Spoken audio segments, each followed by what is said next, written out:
Қайырлы күн достар, қалайсыздар, жағдайларыңыз қалай? Бүгінгі видеода мен сіздерге толығымен автоорган құрастыру процесін визуалды түрде қалай жасалынатындығын көрсететін боламын. Және де автоорганка сіздерге қалай көмектесе алады, ол студенттерге қалай көмектесе алады, ол маркетологтарға, ол бизнесмендерге қалай көмектесе алады, өзінің пайдасын қалай тигізе алады, осы видеода толығымен көре алатын боласыздар. Олай болса кеттік. Қараңыздар, бізде ең алдымен автоорганка құрастыру барысында мен алдыңғы жолы айтқан болатын 5 қателік видеосында біз автоорганканы өте үлкен көлемде жасауға тырысамыз. Алайда сіз егер де автоорганканың бірінші сатылымына дейін жасап және де сол автоорганкадан өзіңіздің алғашқы нәтижеңізді шығара алатын болсаңыз, одан ары қарай кезеңдерде жасауға мүмкіншілік береміз. Енді қараңыздар, біз бүгін не істейміз? Автоорганканы разбор жасайтын боламыз, яғни кез келген бір салаға, ол тауар болсын, ол услуга болсын, ол ақпараттық бизнес болсын, кез келген салаға автоорганканы орнатуға болады. Енді автоорганканы орнату барысында біз бүгін дәл товар бизнесін жасайтын боламыз. Неге? Себебі көп адамдар товар бизнесінде өзіне қандай да бір автоорганканы құрастыру мүмкін емес деп ойлайды. Автоорганка негізінен кез келген сала жасауына беретін, және де дәл қазір біз сізбен бірге қайталайтын болсаңыз, онда автоорганканы қалай жасалынатындығын, автоорганканың негізгі кезеңдері қандай екендігін толығымен түсінетін боласыз. Және де бүгінгі видеода мен сізге тек қана визуалды түрде автоорганканың қалай жасалынатындығын және де ол неден тұратындығын ғана емес, сонымен қатар мен сізге бүгінгі видеода платформада қалай автоорганканы жасауға болатындығы туралы қысқаша мәлімет беретін боламын. Олай болса кеттік. Енді қараңыз, біз автоорганка разбор жасауымыз керек, және де разбор жасамастан бұрын ең алғашқы дайындық кезеңі бар. Автоорганканың алды дайындық кезеңі. Яғни бізде ниша, подниша, товар, сегмент, одан кейін ол тауардың дәл қай түрі, одан кейін оны кімге сатамыз, және де оның қандай ерекшеліктері бар, қандай қажеттіліктері бар деген сұрақтарға міндетті түрде жауап беруіміз керек. Бұл сұрақтарға жауап бермейінше сіз автоорганканы мүлде құрастыра алмайсыз. Олай болса кеттік. Енді ниша, қандай ниша? Біз бүгінгі күні Қытай тауарлары нишасы. Қытай тауарлары. Оның ішінде дәл қай саласы бұл самокаттар, немесе электросамокат дейік. Электросамокаттар. Және де тауар модель, модель 3. Мысалдар айтып отырмын, мен электросамокаттардың модель 3-ші түрі, яғни арнайы бір тауардың түрі. Егер де сізде iPhone болатын болса, сіз iPhone-ның барлығына бір автоорганка жасай алмайсыз. Сіз дәл iPhone 11-ге ғана автоорганка құрастырасыз. Яғни түсінікті ғой, дәл арнайы бір тауарды алып, немесе тауарлардың желісін алуға болады, егер де олар бір-біріне ұқсас, және де аудиториясы барлығы ұқсас болатын болса. Бірақ та бұл өте сирек жағдайда жасалынатын автоорганка, негізінен тек бір тауарға, немесе бір акцияға, немесе тек бір ғана тауарға жасалынуы керек. Жақсы ғой. Енді қараңыз, бізде сегмент целевой аудитория, яғни мақсатты аудиторияның сегментін таңдап алуымыз керек. Бізде самокаттармен кімдер қызығуы мүмкін?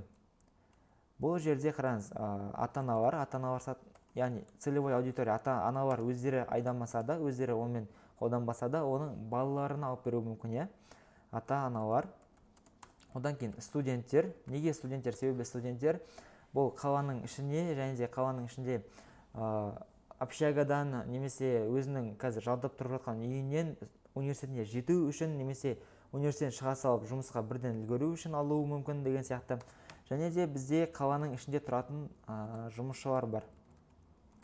Бұлардың да жаңа қажеттілігі студенттерге ұқсас, бірақ та ерекшеліктері, бұлардың бір-бірінен айырмашылықтары, студенттердің моделін таңдау барысында негізгі критерийлер бөлек болады да, ал жұмыс жасайтын қаланың ішінде жалпы тұрғылықты тұратын адамдардың критерийлері кішкене өзгешерек болады. Бұл түсінікті деген ойдамын. Және де бизнесмендерге керек болуы мүмкін, бизнесмендер. Енді біз не сатып жатырмыз? Біз яғни нақты самокат сатып жатырмыз, нақты самокат. Кімге сатамыз? Енді қараңыз, бізде 4 целевой аудитория жаздық. Осылардың біз дәл әр қайсысына жеке-жеке жазып шығуымыз керек. Мысалға, біз дәл қазір бірінші ата-аналар деген целевой аудиторияға жасайтын боламыз. Енді ата-аналардың қажеттіліктері қандай? Олар өздеріне самокат сатып алу мүмкіншілігі өте төмен, алайда олар балаларын алып беріп жатыр. Енді осы кезде сұрақ: баласын алып беріп тұрған ата-ананың қажеттілігі қандай болады? Бұл қауіпсіздік.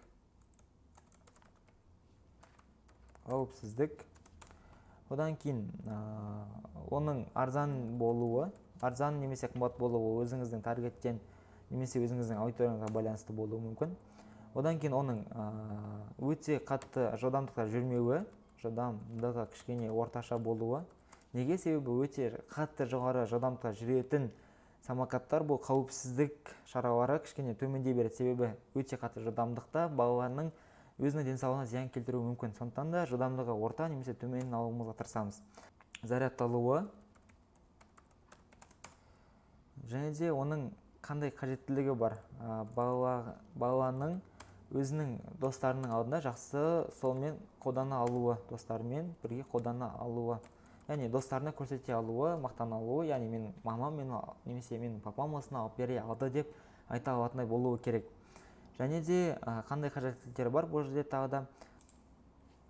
Және де бұл самокаттардың сапасы, самокаттың сапасы және де ұзақ жүре алуы. Қысқаша примерно осындай. Енді қараңыз, бұл бастапқы және беткейлі қажеттіліктері. Егер де бұны толығымен зерттейтін болсаңыз, онда бұл жерде бұдан да көбірек қажеттіліктерін табуға болады. Бізде өзімізде нақты дайындық кезеңі бітті. Яғни қараңыз, біз не істедік? Қандай тауар, ниша, подниша және де тауар таптық, өзіміз қандай тауарға жасайтынымызды. Одан кейін өзімізге керекті целевой аудиторияны тауып алдық, оның қажеттіліктерін тауып жаздық. Яғни бұл түсінікті ма? Сіздерге осы жерге дейін барлық процесс түсінікті болды деген ойдамын. Енді қараңыз, біз осы кезде қандай жарнама беруіміз керек, қандай жарнаманы жасаймыз? Біз автоворонкамен сатып жатқандықтан жарнамада өзіміздің таргетте тікелей менде самокат бар, бағасы 100 000 теңге деп айту бұл ақымақтық. Себебі автоворонканың ерекшелігі де осы, бұл адамдарға тікелей сатылым емес, адамдарды поэтапно әкеліп және де ең соңында өзіне керекті осы заттың оған шынымен де пайдалы болатындығын сендіре алу. Яғни бұл сіздерге түсінікті деп ойлаймын. Таргетке алып бірден менде осындай тауар бар, сатып алатын болсаң, маған жекеме жазып жіберетін болсаңыз, бұл жерде сіздерде ол тауарды неге дәл сізден сатып алу керек? Ол тауар сіздің қандай артықшылығыңыз бар? Неге ол тауарды басқа адамдардан қарағанда сіздің қандай ерекшелігіңіз бар? Ол тауардың қандай характеристикалары бар деген ақпараттардың ешқайсысын бермей жай ғана тікелей сататын болсаңыз, ол кезде сізде клиенттердің саны өте төмен болады. Екіншіден, сізде жарнаманың бағасы көтеріледі, себебі көп адамдар тікелей рекламаны көп сатып алып бермейді. Үшіншіден, сіздің клиенттеріңіздің саны азая береді. Неге? Себебі барлығы бірден сатып алуға дайын емес. Егер де 100% көрсеткішпен есептейтін болсақ, онда 100 адамның мысалға 95% бірден қандай да бір тауарды сатып алуға әлі дайын емес. Оның әртүрлі күмәндары бар, ол адамның әртүрлі дәл қазір кезде болатын ақпараттық жетіспеушілігі бар. Яғни ол не деген сөз? Ол әлі де сіздің тауарыңыздың оның қажеттілігін толығымен шеше алатындығын, немесе сіздің тауарыңыздың шынымен де оған керекті критерийлердің бәріне сәйкес келетіндігін білмейді. Сәйкесінше осы ақпараттардың барлығын сіз бермейінше, ол адамға тікелей сатылым бұл көбіне ақымақтық болып саналады.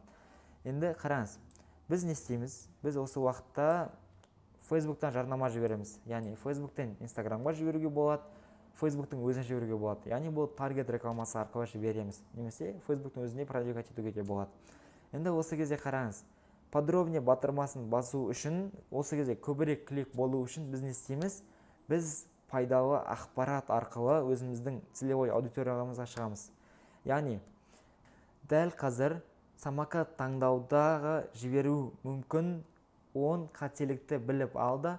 Осы қателіктерді жібермеу арқылы өзінің балаңның қауіпсіздігін толығымен қамтамасыз етіп ал. Жай ғана подробнее батырмасын басу арқылы чек-листі ала аласың. Яғни қараңыз, біз не істедік? Біз самокатты тікелей жарнамалап тұрған жоқпыз. Біз самокатты жалпы дәл қазір сен самокатқа байланысты самокатты таңдау барысында жіберетін 10 қателікті біліп ал. Яғни біз не істедік? Ол адамға ақпараттық, контентті түрде жарнама жасап жатырмыз. Егер де сен қызығатын болсаң, және де сенің балаңа самокат керек болатын болса, онда самокат таңдау керек қой. Егер де сен таңдау барысында осы қателіктерді жібермейтін болсаң, онда сен шынымен де балаңның денсаулығын немесе ол баланың қауіпсіздігін қамтамасыз ете аласың.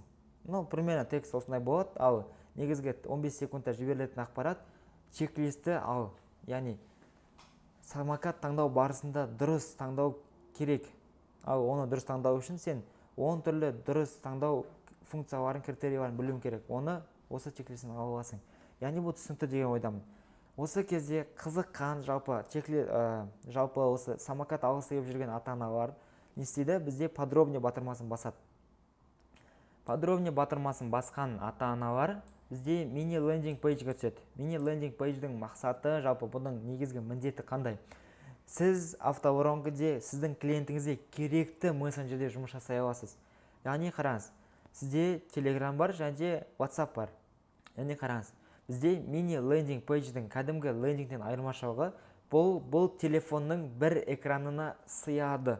Және де басқан уақытта экраныңызға сыятын арнайы бір ұсыныс шығып тұр. Ол кезде қандай болады? Яғни PNG-да өзіңіздің сатылым әкелетін баннеріңіз. Яғни бұл жерде сіздің чек-листіңіздің суреті және де подробный батырмасынан кейінгі кезең, яғни өзіңе керекті мессенджерді таңда деген көктөк үшін тұрады. Одан кейін түсіндірме мәтін. Бұл жерде қандай мәтін жазылып тұрады? Сіз өзіңізге керекті, сізге ыңғайлы мессенджерді таңдаңыз. Осы жерде байқап тұрсыз ба қандай ерекшелік? Сіз егерде басқаша сайтқа жіберетін болсаңыз, немесе тікелей WhatsApp-қа жіберетін болсаңыз, ол адамға WhatsApp-тан жұмыс жасау мүлде қызық емес болуы мүмкін. Сол кезде адамдарға мүмкін Telegram, біреуде Telegram жоқ та болуы мүмкін. Немесе бір адамдарда кейде мынандай болып жатады, адамдар Telegramға жібереді, немесе Instagramға жіберіп жатады. Ал егерде сіз оны Instagramға жіберіп, Instagramдан оны подписка жасамайтын болса, ол адам жайған нәрсе шығып кетеді. Яғни ол адамды сіз қайтадан қайтара алмайсыз. Ал егерде сіз WhatsApp-қа подписка, яғни WhatsApp ботқа подписка жасап алатын болсаңыз, онда сіз ол адаммен алдағы уақытта өте ұзақ хабарламалар тізбегімен жұмыс жасай аласыз. Ол туралы қазір түсіндіріп беретін боламын. Енді қараңыз, түсіндірме мәтінде не айтылады? Түсіндірме мәтінде сізге керекті, өзіңізге керекті мессенджер таңдаңыз және де номеріңізді қалдырыңыз. Номер қалдырғанның қандай ерекшелігі, қандай қажеттілігі бар? Сізге номер түсе салып, ол номер сізге заявка ретінде түседі. Яғни қараңыз, сізге заявка ретінде номер автоматты түрде өзіңізге келді және де осы номерді алып 15 минуттан кейін хабарласып, егер де сен менің чек-листімді көрген болсаң және де одан кейін мен арнайы ұсынысымды қабылдаған болсаң, онда осы ұсыныс бойынша осылай жұмыс жасаймыз. Яғни біз не істедік? Біз өзімізге түскен лидті автоматты түрде оған керекті ақпаратты бердік және де ақпаратты бергеннен кейін қандай да бір аралық уақыт өткеннен соң ол адамға хабарласып, ол адаммен ары қарай сөйлестік. Бұл сөйлесуге де болады, немесе ары қарай чат-боттың өзі де жұмыс жасауына болады. Енді мини лендинг пейдж түсінікті деген ойдамын. Бұл жерде байқап түсінулеріңіз керек, міндетті түрде байқауларыңыз керек зат. Бұл ол клиентке керекті жерде жұмыс жасап жатырмыз. Бұл біріншіден. Екіншіден біз клиенттің номерін өзімізге заявка ретінде, егер де Telegramды таңдайтын болса, ол Telegram ID-нен бөлек оның номерін ала алдық. Үшінші кезең, өзіне қандай да бір мессенджерді таңдап, кілттік сөзді жібергеннен кейін бізде приветствие сообщение, яғни бірінші хабарлама келеді. Сәлеметсіз бе, сіз осындай, балаңызға самокат іздейтін болсаңыз, самокатты дұрыс таңдаудың жолдары, төменде чек-листі алыңыз, барлығы тегін деген сияқты арнайы ақпарат жіберіледі. Яғни бұл түсінікті деп ойдамын, Енді чек-листі басып алып алғаннан кейін біз чек-листтен кейін арнайы ұсыныс жасаймыз. Яғни бұл жерде вебинар емес, егер де сізде вебинардан бөлек тауар бизнесі болатын болса, онда онлайн консультация.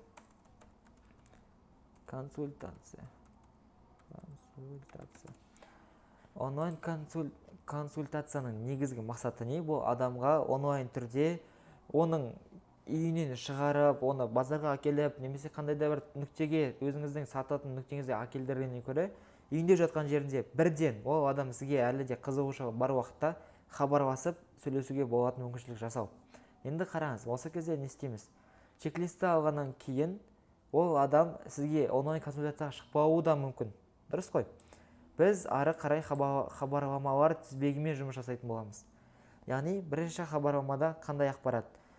Сен 17 түрлі немесе 10 түрлі дұрыс таңдау чек-листін алғаннан кейін келесі қалай самокатты дұрыс күтіп айдау керек, немесе самокатпен бірге міндетті түрде алынуы керек қандай шлем немесе маска немесе қолғап аяққа арнайы защитный свойстволарын қандай болуы керек, оларды қалай таңдау керек.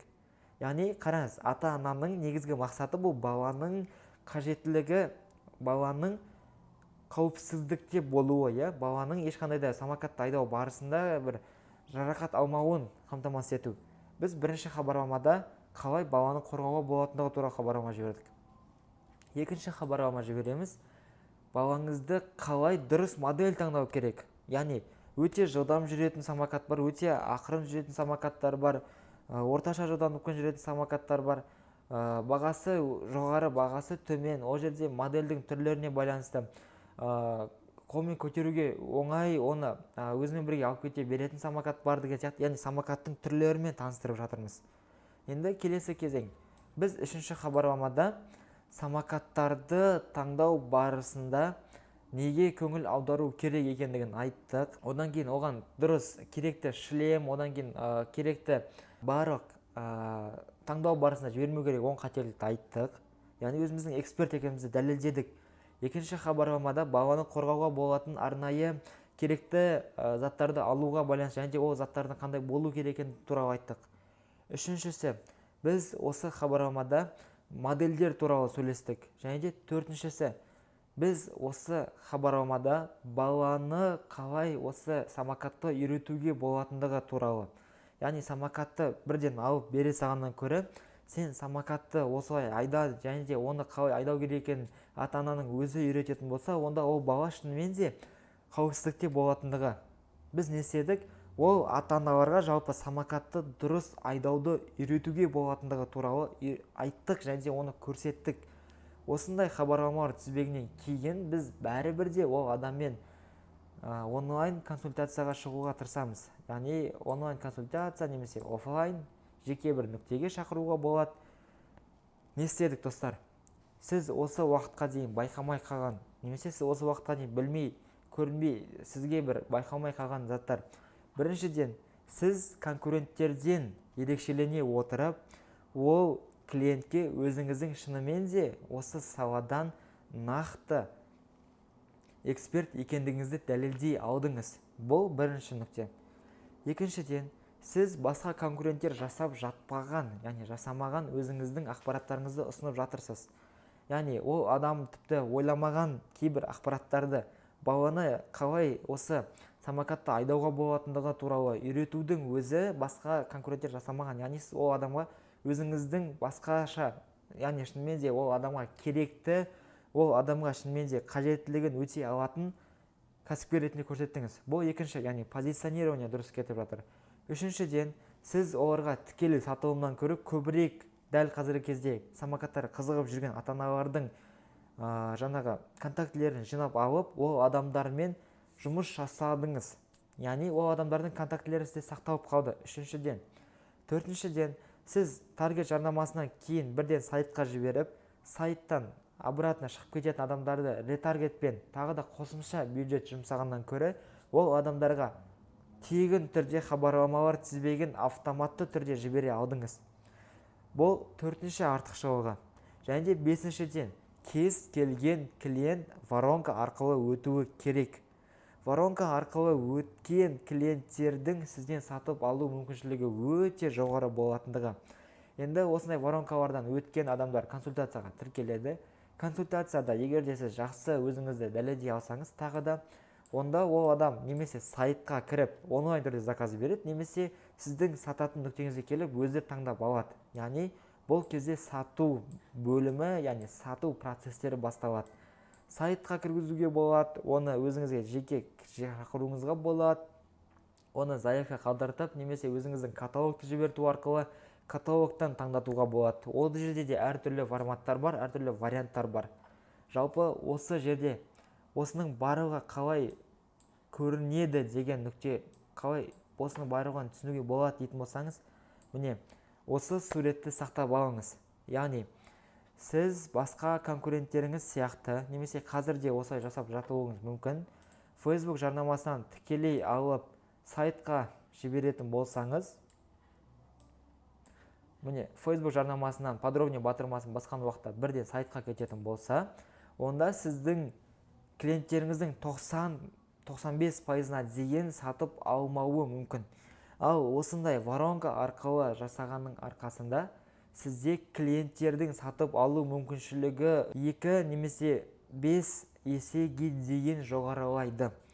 Яғни сіз жарнама бюджетін бір бюджет, бір клиенттер, бірақ та ол клиенттермен жұмыс жасауы екі түрлі болғандықтан сіздің клиенттеріңіздің сатып алу мүмкіншілігі, сатып алу коэффициенті де көбірек болады.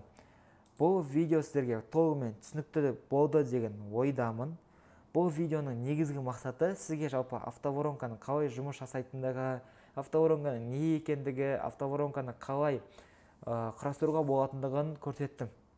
Бұл видео сізге жалпы бірінші сатылымға дейінгі автоворонка, бұдан кейінгі де автоворонкаларды құрастыруға болады, бұдан кейінгі процестерді де құрастыруға болады.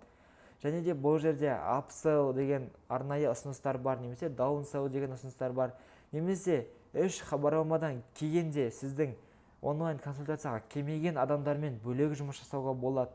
Сізбен онлайн консультация келіп, бірақ та сатып алмаған адамдармен бөлек жұмыс жасауға болады.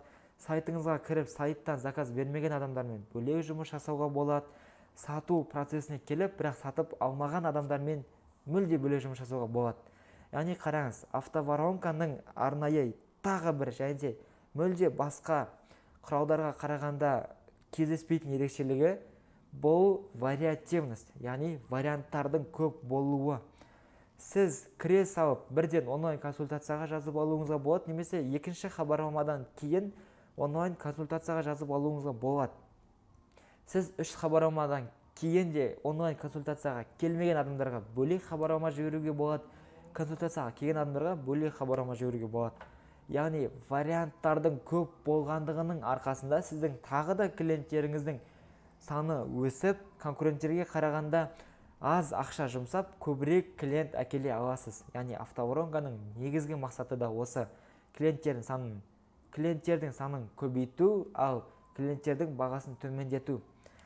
Енді сұрақ, бұл автоворонканы неден жасайды? Автоворонканы жасау үшін негізгі қазақстандық басқа платформаларға қарағанда ерекшелігі бұл бағасымен, оның ыңғайлылығымен, оның қазақстандық, яғни өзіміздің отандық платформамен жасауға болады. Яғни ол міне chatlead.io. Ол платформаға кіріп, сіз тариф алғаннан кейін жұмыс жасауды үйренетін болсаңыз, міне автоворонка бөлімі тұр. Создать автоворонка, өзіңізге керекті ключевой сөз сізде жазамыз. Және де одан кейін өзімізге керекті мессенджерді таңдаймыз. Міне өзімізге керекті мессенджер. Бұл жерде қараңыз, бұл мульти-мессенджерлік платформа. Яғни сіз бір платформаның ішінде 4 мессенджердің 4-еуіне де құрастыра аласыз. Бұл дегеніміз не? Яғни біз бұрын қалай жасайтынбыз? Телеграмды бөлек, Фейсбукты бөлек, WhatsAppты бөлек, ВКны бөлек құрастыратынбызды, және де оның барлығын бір мини лендингке тіркейтін болғанбыз. Ал қазір сіз бір платформаның ішінде бір функционалмен 4 түрлі мессенджерге автоворонка құрастыра аласыз.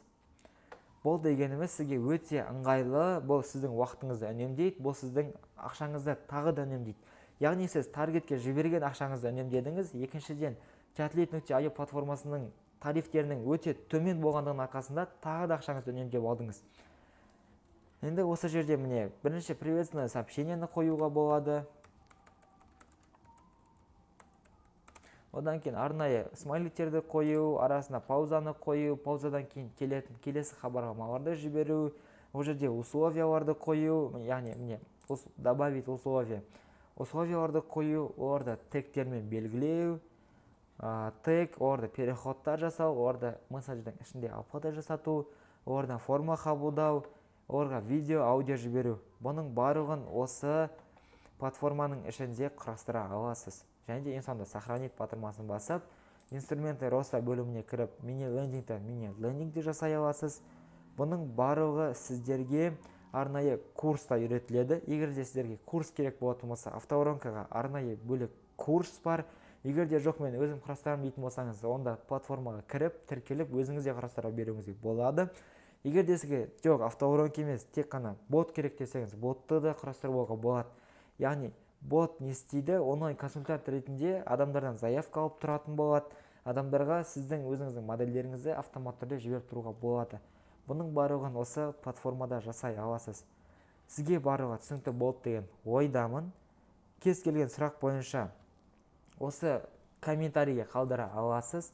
Ал егер де сізде бұдан бөлек қосымша курсқа қатысқым келеді, немесе осындай заттарды, осындай автоуронкаларды құрастыруды өзім жасағым келеді десеңіз, комментарийге немесе курс алғым келеді, немесе өзім жасағым келеді деп қалдырыңыз.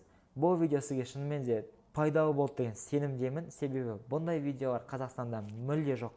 Автоуронканы бұлай басынан соңына дейін 0-ден 100-ге дейін толығымен көрсете алатын, автоуронканы жалпы адамдарға оңай, түсінікті, кез келген адам, тіпті маркетолог емес адамның өзі жасай алатындай түсіндіре алатын әлі Қазақстанда курс жоқ. Енді қараңыз, бұны қалай маркетологтар қолдана алады? Маркетологтар өздері біледі, бұны автоуронканы услуга ретінде көрсете алады. Ал бұны жұмысы жоқ, немесе дәл қазіргі кезде студент болып жүрген, немесе дәл осы кризис барысында коронавирус кезінде жұмысын айырылып қалған адамдар қалай құрастыра алады? Оны дәл осылай өздері басқа бизнеске, яғни маркетинг салаларын, маркетинг білімдерін алу арқылы осы автоуронканы құрастырып шыға алады. Видеоны соңына дейін көргендеріңіз үшін рахмет. Міндетті түрде лайк басып, подписация бөліміне басып, подписка жасаңыздар. Себебі алдағы уақытта көптеген қосымша ақпараттарды көрсететін боламыз. Рахмет.